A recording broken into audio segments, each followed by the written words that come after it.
Դիտեք առաջին ալիք Ամերիկայի հեռուստակոնտենտը։ Բաժանորդագրվեք առաջին ալիք Ամերիկայի YouTube-յան ալիքին First Channel America։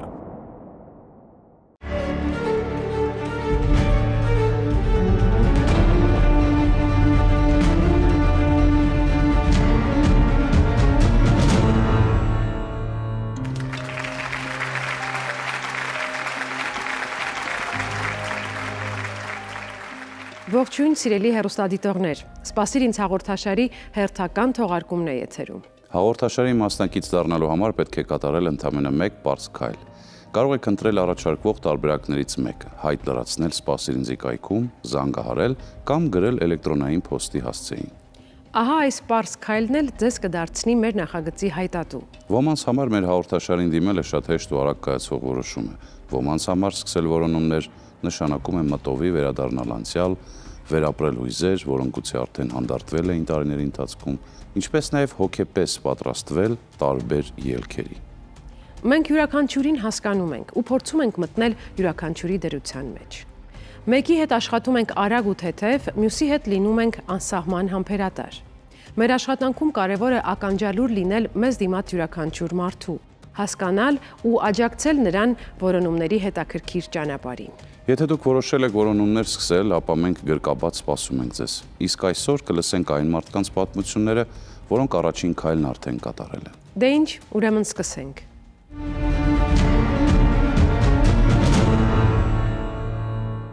Շատ կարևոր է, որ սպասիր ինձին դիմող հայտատուները մեզ հյուրընկալվելից բերեն իրենց հետ լուսանկարներ կամ այլ փաստաթղթեր, որոնք կարող են մեծապես օգնել որոնումներին։ Տեսնենք արդյոք բերել է իր հետ այդ ամենը մեր այսօրվա հյուրը։ Խնդրեմ։ Բարև ձեզ, համեցեք։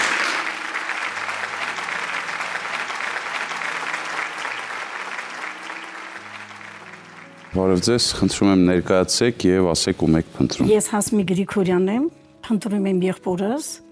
Խորեն Վարդանի Գրիգորյանին, ծնված 67 թվականի դեկտեմբերի 31-ին։ Մեզ երկուսիս մամաս տվել է մանկատուն։ Ես տեղափոխել են Գավառի մանկատուն, իսկ եղբորս ուղարկել են Խարբերդի համար 1 մանկատուն։ 17 տարեկան է, երբ որ իմացա, որ ես եղբայր ունեմ եւ սկսեցի որոնումները։ Շատ տեղեր եմ փնտրել եւ որոշեցի, որ պիտի տամ սպասիր ինձ հաղորդաշարին, որովհետեւ ես բոլոր փաստաթղթերը ամեն ինչ պատրաստեցի, թուփ մինչեւ մանկատնից բոլոր նկարները ամեն ինչը դասավորեցի, որ ամեն բան ճիշտ գնա, որոնումներն էլ ճիշտ գնա։ Եվ ես բերեցի այդ նկարները, որտեղ ստեղ տրված է, որ ես ու եղբայրս մի տեղ ենք։ Եվ ասեցին, որ մի խմբակում եք եղել, եւ ես այդ նկարները բոլորը ձեռք բերեցին դեղից, եւ բոլորը բերեցի ներկայացնեմ։ Այստեղ մի տեղ, որ ես նստած եմ, այսպես ասած, եղբայրս ինքնա, իսկ այս մի տեղը ես եմ կանգնած աթոռի վրա, ինքն է նստած։ Եվ ես մենք մեր ընտանիքով շատ ենք ուզում, վերջին տարիների մամաս ինձ հետ ապրեց եւ ասեց Հասմիկ ջան, մենակ մի բան եմ խնդրում, տղայիս գտնես։ Հուսով եմ հարցս աննրբանկատ չեք համարի, արդյոք հարցրել եք ձեր մայրիկին, թե ինչ պատճառով է ձեզ երկուսիդ մանկատուն հանձնել, ձեզ պատճառը հայտնի է։ Նա աշխատում էր, պապաս էր, մամաս են աշխատել են ծերանոցում, իրանք պետական հիմնարկում իրավունք ունեն երեխա պահելու։ Դրա համար ինքը փաստաթղթերով դրվել է մանկատունատար է հանձնել ժամանակավոր։ Այդ պայմանով իրանք այո հանձնել են, դա էլ են տեղեկացված։ Եվ փաստաթղթերի մեջ գրած է, որ ես իմ երեխաներին հանձնում ժամանակավոր։ Դուք հիշում եք ձեր եղբորը, ունեք պահպանված վաղ մանկության հուշեր իր հետ։ Չէ։ Ես 17 տարեկան երբ որ գնացի մանկատուն, դասատուն ինձ ասեց Հասմիկ ջան, դու գիտես եղբայր ունես։ Եվ ես դեռ սկսեցի փնտրել։ Թույլ տվեք հետաքրքրվել նաև ինչպես է դասավորվել ձեր ճակատագիրը։ Ասացիք, որ վերջին տարիներին ձեր մայրիկի հետ եք ապրել, հետո ինչպես եք իրար վեր գտել։ Մենք վերջին տարիներին իրար հետ ենք ապրել, ես եմ որոնեք թե մամայիս, բերել եմ մուտս եմ պահել, վերջին 6 տարիներին մամաս էլ երեխաներից մոտ էր մնում, մեր փոխհարաբերությունները վերականգնվեցին շատ դժվար իհարկե, բայց ներումը դա ամենամեծ բանն էր։ Եվ այդ վերջապես իմ ամուսինը միշտ ասում էր, դա խանութից չի առել դժբախտությունը։ Եվ մենք ներեցինք շատ հաշտ, համերաշխ իրար հետ ապրեցինք վերջի 6 տարիներին եւ իր միակ նպատակն էր Հասո ջան, խնդրում եմ, խորինի կգտնես։ ասեցի խոսք եմ տալի։ Մանկատնից գուցե որդեգրել են ձեր եղբորը, կա տեղեկություն, ինչ է եղել հետո։ Ես հետո որպես արխիվիստ հետաքրքրվեցին, դե գնացի Մարմատյանը տեսա, այնտեղ գրված է, որ տարել են տուն։ Ես խնդրեցի, հարցրեցի, ինչ է նշանակում տարել է տուն։ Ես ինքս արխիվիստ եմ, գիտեմ, որ որտեղ տարել են, այդտեղ անմազգանում գրում են։ Օրինակ, ինձ գրված է, որ խորենի տեղափոխել են Խարբերդի համար մեկ մանկատուն, բայց ինչի՞ չի գրված ինքը, դրանից հետո ուր գնաց այս երեխան։ Տիկին ջան ասում է, մենք չգիտենք, փոխվել ամեն բան, մենք չենք կարող ձեզ տեղեկություն տալ, բայց փաստաթղթերի մեջ այո, նա երեխան այնտեղ է եղել մինչև 7 տարեկան եւ գրված է, որ տարել են տուն։ Իսկ ինչպես է եղել ձեր պարագայում, ձեզ որդեգրել են։ Չէ, ես մեծացել եմ, սովորել եմ, ավարտել եմ, աշխատել եմ, ունեմ 6 երեխա, եւ մենք ընտանիքով մեծ հույսերով սպասում ենք, որ կլինի այդ երջանիկ պահը, որ մենք կհանդիպենք իրար։ Ինչպիսին եք պատկերացնում ձեր եղբորը։ Ինձ ասեցին, որ ինքը մայրիկին է նման, ես հայրիկիս եմ նման, եւ ինքը որ նայում եմ նկարներից մեջ, իմ աղջկաս երրորդ երեխային շատ նման է։ Եվ հույսով եմ, որ գուցե եւ ասենք այդ նմանությունները կարող է եւ շարունակվել է ժառանգական, չեմ կարող ասել, որտեղ իմ մանկության հիշողության մեջ դա չկա։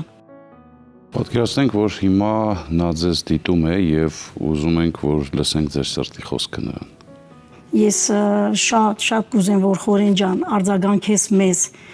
մենք ընտանիքով, բոլորս, թե իմ երեխաները, թե թոռները, մեծ սիրով, նաև մայրիկիս խնդրանքը կուզեմ, եթե լսում ես, արձագանքի մեզ, կուզենք, եւ եթե ընտանիք ունես, ընտանիքիդ հետ, եթե կուզես, որ մենք փոխհարաբերություն ունենանք, խնդրում եմ արձագանքիր մեզ։ Շնորհակալություն, որ այսօր եկել եք։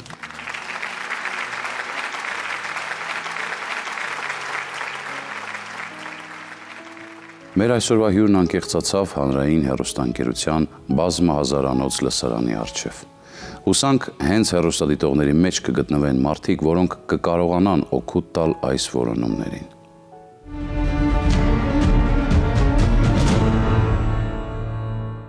Մարդկանց կյանքում տեղի ունեցող իրադարձությունները, լինեն դրանք սպասված կամ անսպասելի, որոշակի հանգամանքների ու իրավիճակների դասավորության արդյունք են։ Ոմանք իրենց հետ կատարվածը անվանում են ճակատագիր, ոմանք թերահավատորեն պատահականություն, իսկ որոշ մարդիկ չեն էլ նկատում, թե որ պահին իրենց կյանքում բեկումնային փոփոխություն տեղի ունեցավ։ Ինչ պատճառներով են մարդիկ բաժանվում ու կորցնում իրար։ Ճակատագրի բերումով, թե պատահականության արդյունքում մենք հստակ ասել չենք կարող, բայց հաստատ գիտենք, որ եթե որոշել եք իրար գտնել, ապա անիմաստ է սպասել հույսը դնելով միայն ճակատագրի ու պատահականության վրա։ Այս պարագայում ամեն բան միայն ձեր ձեռքերում է։ Ընդամենը մեծ ցանկություն է պետք։ Եթե այն կա, ուրեմն հաջորդ քայլը սպասելինց նախագծին դիմելն է։ Հայտ եք լրացնում, կայքում կամ զանգահարում եք մեր խմբագրություն, տրամադրում եք այն ինֆորմացիան, որին տիրապետում եք, փորձում եք հիշել այն ամենը, ինչը կարող է օգնել որոնման գործընթացին եւ իհարկե պատրաստակամորեն համագործակցում եք մեր թիմի հետ։ Այդ պահից ձեր ցանկությունը կդառնա նաեւ մերը։ Ասում են, որքան շատ մարդ է երազում նույն բանի մասին, այնքան այդ երազանքի իրականացման հավանականությունը մեծ է։ Այդ ժամանակ եւ ճակատագիրն է բարեհաճ գտնվում, եւ պատահականություններն են դասավորվում ամենաշահավետ ձևով։ Դիտենք հերթական տեսանյութը եւ տեսնենք ում երազանքն է իրականանալու հաջորդիվ։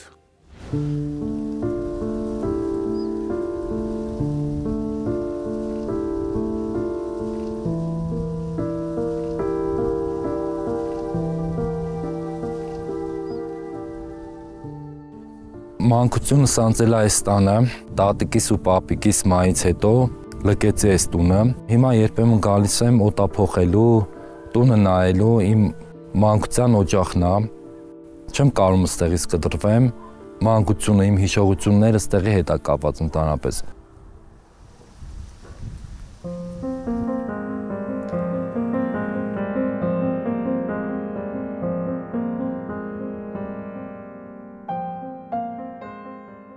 Ալեքսան Ռաֆայելյանն է, Սամվելի հայրը։ Սամվելը հայրիկին տեսել է միայն այս լուսանկարում։ Մայրիկից չկա ոչինչ, ոչ մի լուսանկար։ Ալեքսանը բնակարանների վերանորոգմամբ էր զբաղվում։ 1987 թվականին մի խումբ երիտասարդների հետ նա մեկնեց Ռուսաստանի Ալթայի երկրամաս, Բարնաուլ քաղաք։ Այնտեղ Ալեքսանը սիրավեպ ունեցավ Թամարա Բոգդանովայի հետ։ Կարճ ժամանակ անց նրանք ամուսնացան։ Թամարայի ու Ալեքսանի որդին Սամվելը ծնվեց 1988 թվականի հունվարի 29-ին Բարնաուլում։ Թամարան նորածնին տեղափոխեց ծնողների տուն, Զոնալնի շրջանի Պլեշկովո գյուղ։ Ամիսներ անց Ալեքսանը վերադարձավ Հայաստան, Լանջիկ գյուղ։ Թամարան երեխայի հետ մնաց Պլեշկովոյում։ Պապաս քանի որ հայ էր ու իր ծնողները ստեղ էին, իր հարազատությունը, եղբայրները, քույրերը ստեղ էին, վերադարձել է Հայաստան ինձ թողելով մամայիս մոտ, մտածելով որ ժամանակ առ ժամանակ գնա այնտեղ, հետո հետ կգա։ Երբ որ ես այնտեղ եմ եղել, պապաս շատ օգնել է, ասենք թե ֆինանսապես, թե ասենք ինչ որ խնդիր ա եղել, այնպես չի որ ինձ թողել է, ասենց ասեմ աշկաթող։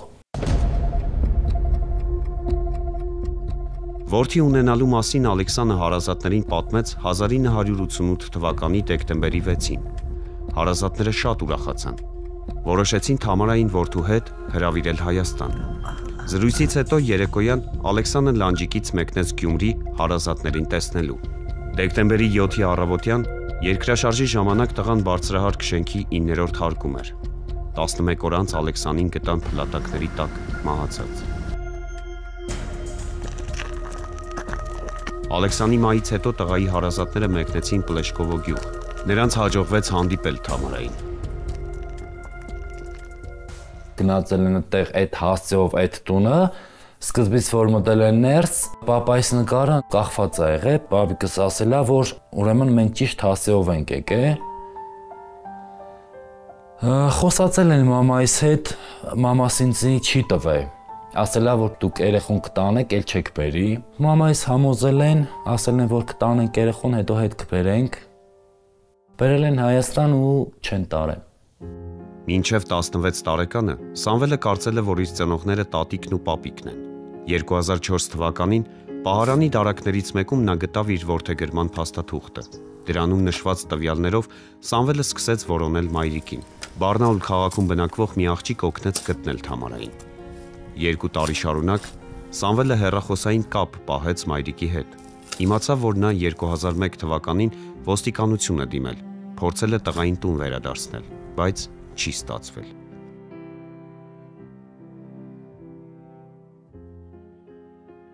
Սկզբի համար, որ ես իր հետ խոսացել եմ, չեմ էլ ուզում հիշեմ, շատ ծանր ա եղել, թե իմ համար, թե իր համար։ Երբ որ ես առաջի անգամ զանգել եմ իրան, դրանից հետո ինքը մոտարապես մի 10-15 օր հիվանդանոցում պարկած ա եղել, շատ ծանր։ Ու դրանից հետո արդեն նորմալ ա եղել։ Մամաս ինձի կանչում էր ընդեղ ինչ-որ բացատրություններ էր տալիս, ասում էր տղա ջան, ես մեղավոր չեմ։ Ես չեմ էլ փորձել կյանքում ինչ-որ իրան մեղադրեմ կամ ինչ-որ բան։ Կյանք ամեն ինչ կարա պատահի։ Մի կողմից էլ մտածում եմ, որ եթե ծնող ես, պիտի քո երեխուն չթողես, կենտանին որ կենտանի, ասենց ասեմ։ Անձրևի կարկուտի ժամանակ իր ճուտիկներն առնում ա թևի տակ։ Հասկացել եմ այդ ամեն ինչը, բայց ինչ-որ միտեղ իրան չեմ կարացել ներեմ։ Ցույց եմ տվել, որ չեմ կարա ներեմ, բայց հոգուս խորքում ուրիշ է։ Մտածում ես վերջ-վերջու ծնող ա, ու ինքը ինչ-որ մեղք չունի, ինքը չի թողա ինձ գնացը։ Բայց իր կյանքն էլ այն չի եղել, որ ասես խոսքին կարար եւ չտար, տվել եմ։ Քանի որ ասենք տատս ու պապս չեն տվել, արդեն ինչ կարար աներ։ Իրա ֆինանսն էլ, իրա այն ամեն ինչն էլ, ապրելակերպն էլ այն չի եղել, որ կար Հայաստան եւ այլն եւ այլն։ Զինվորական ծառայությունից հետո Սամվելն ամուսնացավ։ Այնուհետև սկսեց մեկնել Ռուսաստանի տարբեր քաղաքներ, արտագնա աշխատանքի։ Սամվելը փոխեց մի քանի հասցե, հեռախոս ու հեռախոսահամար։ Արդյունքում նա կորցրեց մայրիկի հետ կապը։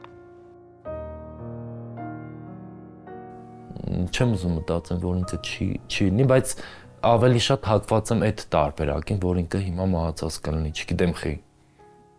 Այդ իմ համար ցավոտ ամենավատ բանը կլինի երևի կյանքում։ ամենադժվար բանը կլինի, որ ես կզգամ այդ բայ։ Շատ դժվար է։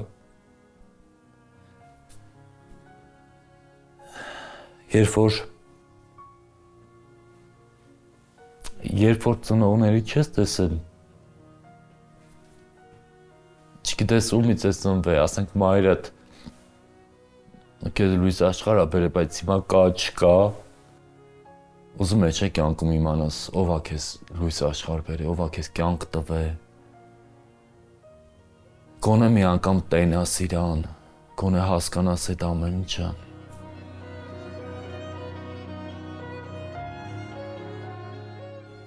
Մամ ջան, ես կուզեմ քեզի տենամ, գոնե մի անգամ կյանքում հանդիպենք, այն որ բաց թողած տարիները գոնե 5 րոպեով լրացնենք։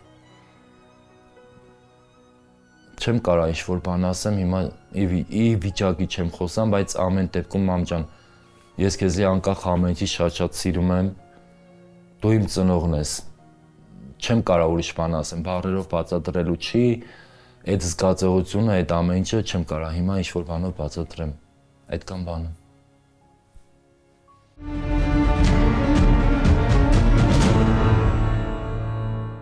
Այսօրվա թողարկման այս հատվածում ուզում ենք ոչ թե նոր պատմություն ներկայացնել ձեզ, այլ անդրադարձ կատարել արդեն ծանոթ մի պատմության։ Վստահ ենք, որ մեր մշտական հեռուստադիտողների մոտ այս պատմությունը տպավորվել է։ Իրականում մենք եւս շատ տպավորված էինք թե որոնման հայտով, թե դրա հերոսներով, թե այն նախապատմությամբ, որը սկիզբ է առել դեռ խորհրդային տարիներին։ Սա երկու դպրոցական աղջիկների պատմություն էր։ Երկու ընկերուհիների, որոնք երբևէ չէին հանդիպել, բայց մտերմացել էին նամակագրական կապի միջոցով։ Պատահականության սկզբունքով իրար գտած պատանի աղջիկները դարձել էին շատ թանկ միմյանց համար։ Այնքան թանկ, որ նույնիսկ տարիներ անց նրանք իրար չէին մոռացել։ Ու նրանցից մեկը, Մադինա Ախմեջանովան Ուզբեկստանից, երազելով հանդիպման մասին, դիմել էր մեր հեռուստանախագծի օգնությանը, իր հայ ընկերուհուն գտնելու խնդրանքով։ Եկեք վերհիշենք Մադինայի հայտը։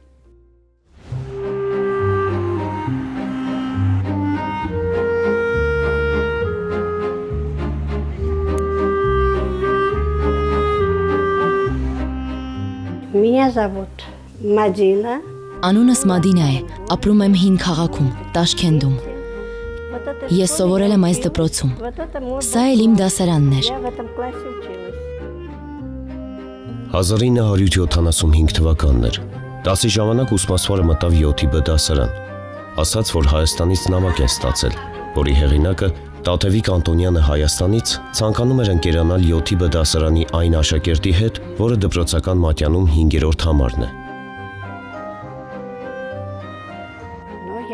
Ես ուրախացա, երբ նամակ ստացա Հայաստանից։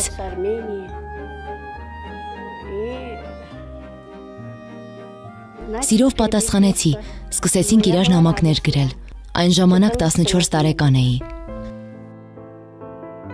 Առանց իրար տեսնելու Մադինան ու Տաթևիկն ընկերացան։ Աղջիկները պարբերաբար նամակներ էին գրում միմյանց, որոնցում յուրաքանչյուրը պատմում էր իր դպրոցական առօրյայի, կյանքի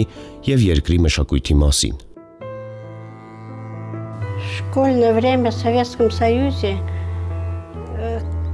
Սովետական միությունում դպրոցական տարիների ընկերությունն այնքան իսկական էր, հետաքրքիր։ Интересно. Նամակագրությունն առավել եւս հետաքրքիր էր։ Հեռախոսներ չկային։ Կապը միայն նամակագրական էր։ Աղջիկների նամակագրությունը տևեց 2 տարի։ Դպրոցն ավարտելուց հետո Մադինան ամուսնացավ։ Տեղափոխության ժամանակ կորցրեց Տաթևիկի ուղարկած նամակներն ու հետևաբար նաև հասցեն։ Իսկ ընկերուհու ուղարկած գիրքն ու նրա լուսանկարը մինչ օրս խնամքով պահում է։ Дорогая подруга. Իմ սիրելի Տաթևիկ, իմ մանկության ընկերուհի։ Ես շատ ուրախ կլինեմ, եթե մենք հանդիպենք։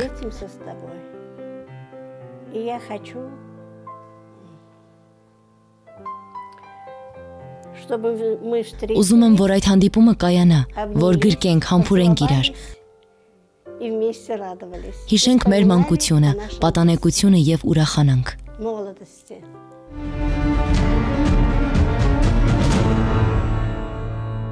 Աննա, մինչև տեսանյութը դիտելը դու ասացիր, որ ընկերուհուն գտնելը Մադինայի տարիների երազանքն էր։ Մեր թողարկումների ընթացքում հաճախ ենք ասում, որ երազանքներն իրականանալու հատկություն ունեն, ու մեզ դիմում են մարդիկ առաջին հայացքից անհավանական պատմություններով։ Բայց բոլորին միավորում է հարազատ մարդուն գտնելու երազանքի հանդեպ հավատը։ Եվ դա է պատճառը, որ մեր խմբագրությունում հայտերի պակաս չկա։ Առաջին հայացքից կարող է թվալ, որ կյանքի դաժան, երբեմն ողբերգական իրավիճակների մասին պատմող հայտերը պետք է ավելի առաջնային տեղ զբաղեցնեն մեր նախագծում, իսկ զբաղվել մանկության ընկերուհու որոնումներով գուցե այնքան էլ լուրջ չէ։ Բայց ամեն բան փոխվում է, երբ լիարժեքորեն ծանոթանում ես պատմությանն ու իրար փնտրող մարդկանց։ Այս պատմությունը հենց այդպիսին էր։ Այն հուզեց, տպավորվեց ու եւս մեկ անգամ ապացուցեց, որ իսկական ընկերությունը ուզածդ պահին չես գտնի։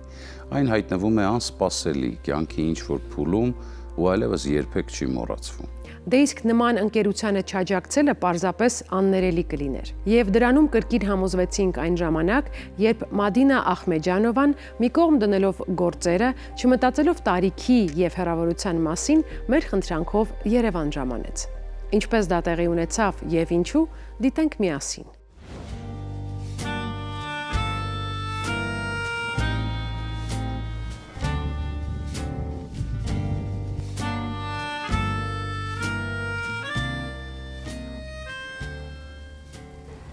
Ես Անտոնյան Տաթևիկն եմ,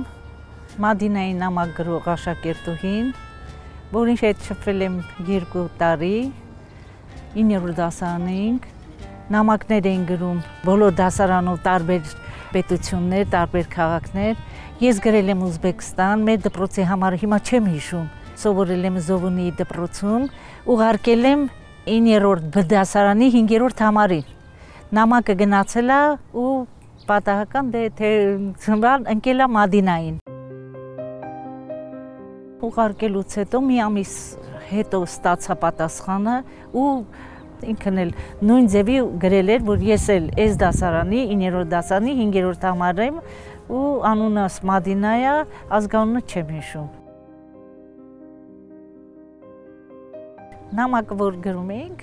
ոնց որ ասում եմ հոգի դնես մեջ ու ուղարկես, թե ինչ պատասխան կստանաս, անհամբեր սպասում էինք պատասխանին։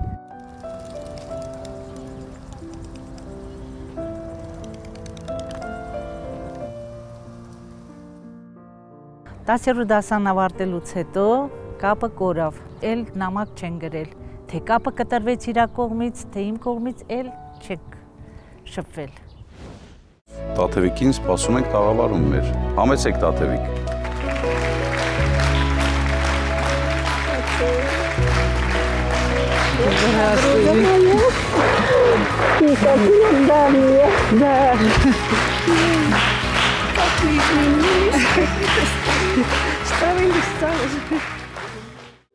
Մենք նաև գիտենք, որ 3 Տաթևիկ տարեդարձն էր Աննա։ Այո։ Շնորհավորում ենք ձեզ եւ այս հրաշալի նվերը։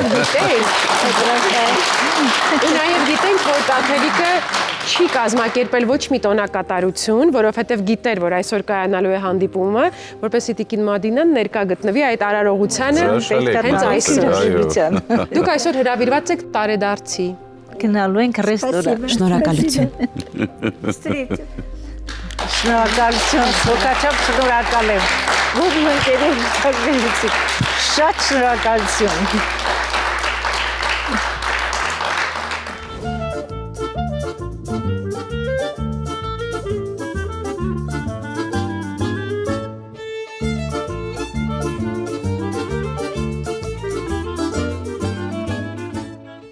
Հիմա դիտելով կադրերը հասկացա, որ մենք նրանցից պակաս չէինք ուրախացել, իսկ մեր հեռուստադիտողների արձագանքներից ելնելով Մադինայի եւ Տաթևիկի հանդիպումը մեծ ոգևորություն էր առաջացրել բոլորի մոտ։ Այդ պահին պատկերացնում էինք նաև ինչպես կշարունակվի նրանց հանդիպումը Հայաստանում։ Հետո էլ արդեն Տաթևիկից իմացանք, որ նրանք իսկապես հրաշալի ժամանակ են անցկացրել։ Այո, Տաթևիկը իրենց համար հատկացված ժամանակահատվածում Մադինային ցույց է տվել Հայաստանի գեղեցկությունը եւ ասում են Մադինան մեր երկիրը շատ է սիրել։ Վստահաբար իր հետ շատ ջերմ հիշողություններ է տարել եւ լուսանկարներ, որոնք ցույց է տվել իր հարազատներին Ուզբեկստանում։ Բայց հասնելով Ուզբեկստան, Մադինան հասկացել է, որ եւս մեկ երազանք ունի։ Կրկին որևէ մեկին գտնելու կարիք կա, Ոչ, Տաթևիկը միակն էր, ում Մադինան երազում էր գտնել, բայց տեսնելով հայկական հյուրասիրությունը, նա որոշեց, որ այս անգամ էլ Տաթևիկը պետք է այցելի Ուզբեկստան։ Վստահ եմ, որ Տաթևիկին երկար համոզելու կարիք չի եղել, ճիշտ եմ։ Իհարկե, ինչ խոսք։ Տաթևիկը մեծ ուրախությամբ ընդունեց ընկերուհու հրավերը։ Այդ մասին իմացանք նաև մենք։ Ու բնականաբար մենք չէինք կարող առիթը բաց թողնել եւ մեր հեռուստադիտողների համար տեսանյութ չպատրաստել։ Հենց հիմա էլ միասին սիրով կդիտենք, ինչպես դիմավորեցին Տաթևիկին Տաշկենտում։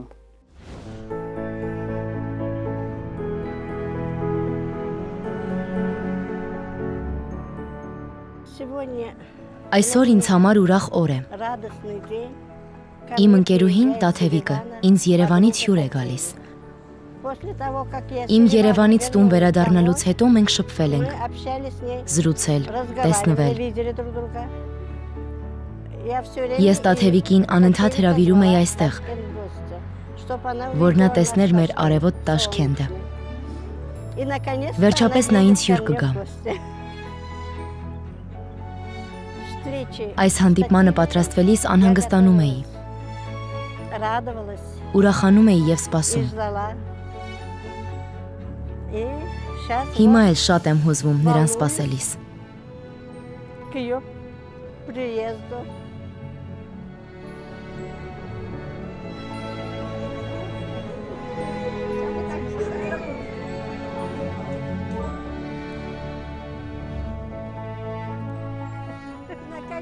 Վերջապես։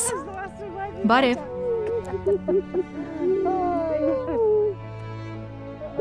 Դու եկար։ Այո։ Սա քեզ։ Շնորհակալ եմ։ Ինչպես անցավ թռիչքը։ Լավ, շնորհակալ եմ։ Հոգնեցուցիչ չէր։ Ոչ։ Դե լավ է։ Գնանք։ Իհարկե։ Գնացինք։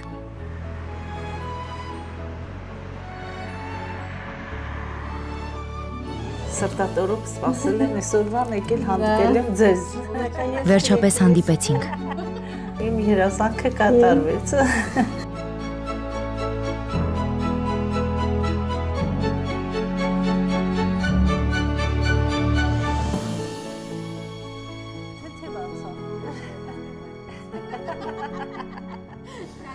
Ձեր ուղարկած նկարներից ես ոնց որ արդեն մի անգամ եղել եմ ձեր տանը։ Տաշքենտով կզբոսնենք, Սամարղանդ կգնանք։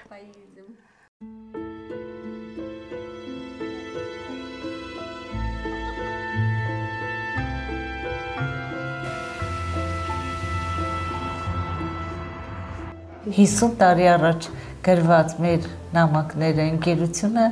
վերջո մենք հանդիպեցինք։ Ու ես շատ ուրախ էի, Մադինա ջան, որ հանդիպել եմ քեզ։ Ուզբեկական գլխարկ է, ձեզ համար գնենք սրանից։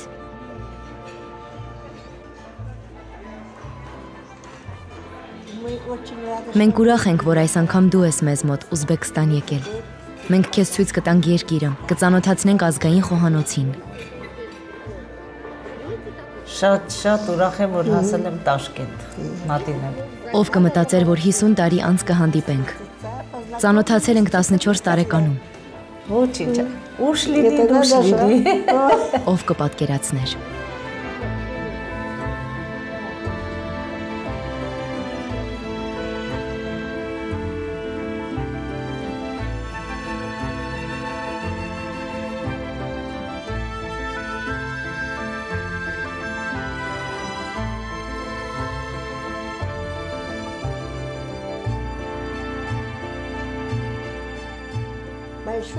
Անչափ շնորհակալ եմ Սպասիրինց հեռուստանախագծին, որը 50 տարի անց գտավ իմ մանկության ընկերուհուն։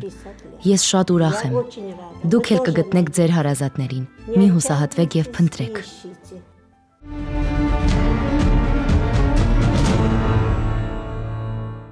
Առանց ժպիտի հնարավոր չէ դիտել։ Պատկերացնում եմ ինչ ուրախ ժամանց են ունեցել։ Եվ եթե հաշվի առնենք, որ ուզբեկական հյուրասիրությունը հայկականին չի զիջում, ապա դժվար չէ ենթադրել, որ Տաթևիկի համար սա կյանքի ամենահիշվող ճամփորդություններից մեկն է եղել։ Կարծում եմ նրանք իրոք բախտավոր են։ Իհարկե ափսոս են այն տարիները, որոնց ընթացքում նրանք չեն շփվել, բայց այսուհետ նրանցից յուրաքանչյուրը կիմանա, որ օտար երկրում ունի հարազատ մարդ։ Մենք մաղթում ենք, որ այլևս երբեք չընդհատվի այս ընկերությունը, որ միայն ամրանա ու հարատևի։ Ընկերությունը մեզ դարձնում է ավելի բարի, ավելի երիտասարդ ու ավելի հարուստ հոգով։ Մի կորցրեք իսկական ընկերներին, իսկ եթե կորցրել եք, արեք ամեն բան նրանց վերադարձնելու համար։ Իսկ մենք սիրով կօգնենք ձեզ, եթերում սպասիրինձներ։ Այսօր այսքանը, մինչ հանդիպում։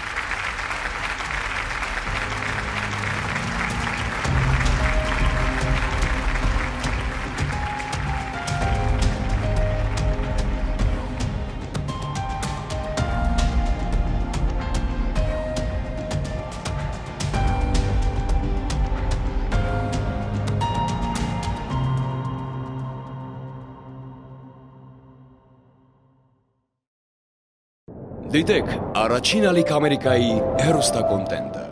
Բաժանորդագրվեք Առաջին ալիք Ամերիկայի YouTube-յան ալիքին First Channel America։